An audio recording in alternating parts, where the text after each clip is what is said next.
The Suicide Squad hit theaters and HBO Max. I couldn't wait. Thursday night, I think at 9, it debuted. I didn't know it. I didn't know it was going to be Thursday night. So I watched it. I stayed up late watching it. I knew the minute I started it, I wasn't going to be able to stop it. So watched it, and non-spoiler thoughts, of course. But I did like the last film, the original one. I thought it was entertaining, but very messy. Enjoyable mess. Let's say that's how I thought of it. The extended cut I recommend seeing over the original. And currently they are working on an Ayer cut because Snyder got his cut of Justice League, and I think that would really be something special, and I hope that happens because they really screwed him up, his vision of the film, and had a trailer company come in and just that's why you had those weird cutaways to like beautiful footage that looked fantastic in the trailers, but they just totally just threw shit at it really in the movie to me. And so I am a fan of the Suicide Squad going into this film, but also knew that it was going to be like a slight reboot / sequel, so you could really take it either way you want. Yeah, I would definitely say it was more of a sequel than anything else. I don't think there was really anything that was rebooted. No, in my opinion. I hope that if this movie proves to be successful, which I think it's going to be, yes, that it will give us more of a chance for that Ayer cut. I hope so. Yep. I actually watched. My wife and daughter and I Friday we were going to watch the sequel that evening, and we actually watched the first one beforehand. Oh, okay. Just to kind of get ready for it. Yeah. And my wife's like, she's like, I didn't like this movie the first time I saw it when we saw it in the theater. She's like, but it's actually not bad. And I was like, yeah, it's not a bad movie. It's got its moments. It's funny. It kind of like, again, there's some weird editing things where it falls apart towards the end. You got classic Will Smith though. That was cool. I thought that was cool. Yeah. I mean, yeah. 90s Will Smith is back. Yeah. So no spoilers, but I do have to ask. Who did you prefer, Will Smith or Idris Elba? I know it's two different characters, two different actors, different characters, but there are some similarities between them. Yes, there are. That's easy. Will Smith? Idris Elba. Oh. Yeah, okay. It's Idris Elba for me, too. Like, they're different. The same way, that was the only thing that took me out of the original Suicide Squad movie was Will Smith. Like, just hamming it up and like, oh, you're saying we're some kind of Suicide Squad. Come on, man. Are you going to have a freaking single that you wrote over the end credits, too? Hey, I would have liked that, I think. It would have been terrible, but it would have been a cool little throwback. It would have been right up there with the rest of the movie for me. I mean, that's the only thing they were missing to make it a true Will Smith vehicle. I mean, I like some retro feeling there, yeah.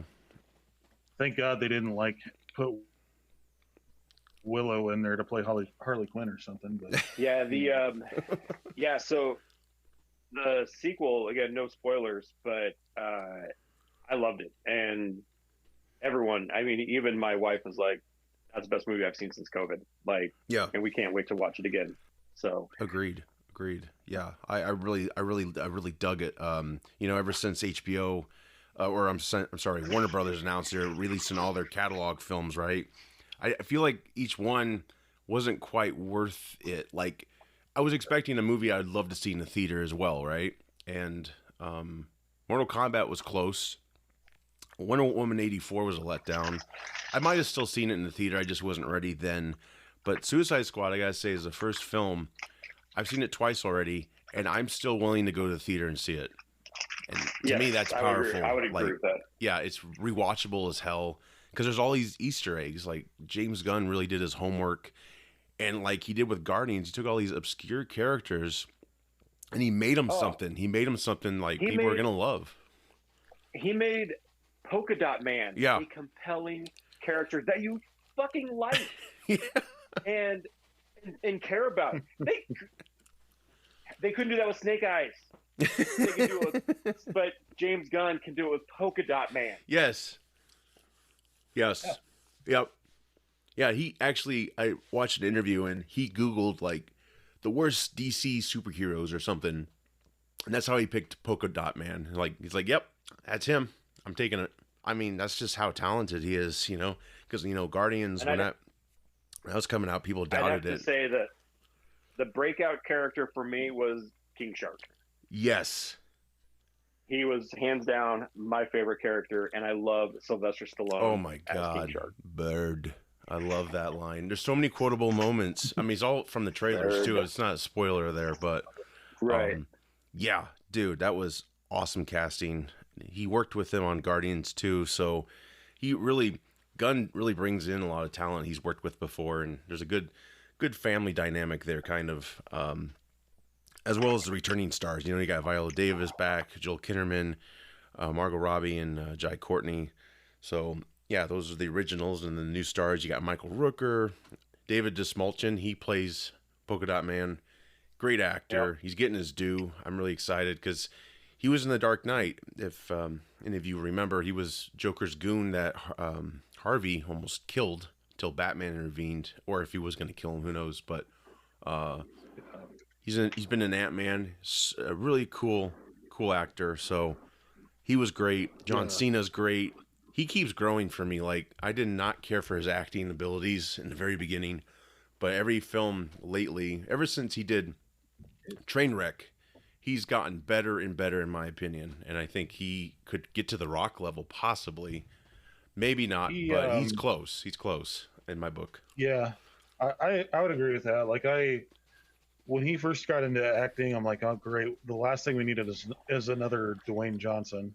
But he's actually kind of growing on me a little bit as an actor. I mean, yeah. And I think he's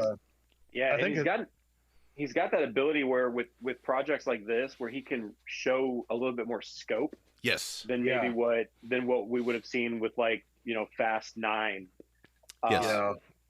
And so he can do the action, the comedy, but even his character in here is again, he's a compelling character because I was like, again, I love the obscure character, so I loved Peacemaker as a kid.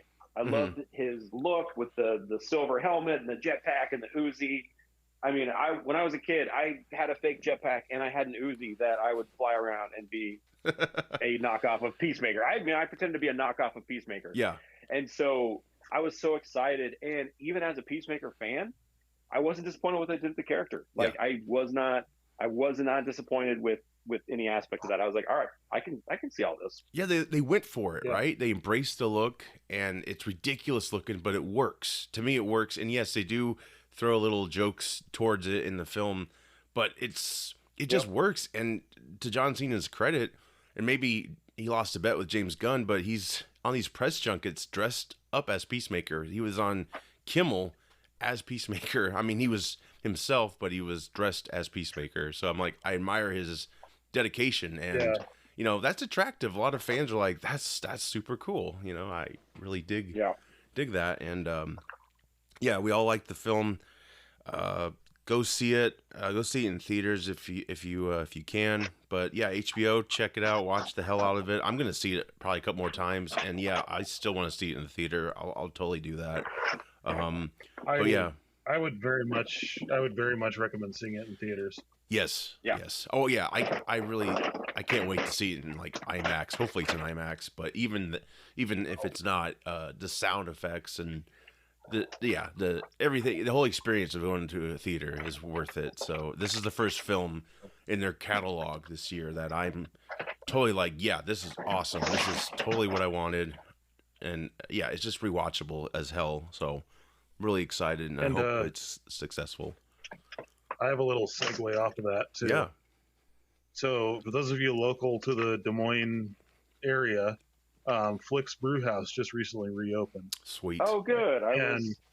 This is one of the movies that they're showing there. So if you really want to go support a local theater, you know, they've got great food. They've got craft beer. You know, if that's your thing, they've got all kinds of stuff there for you. It's a very much an experience going to Flick's, and I'm not just saying that because I used to work there, but he's got a pension shameless plan. Plug for Flick's.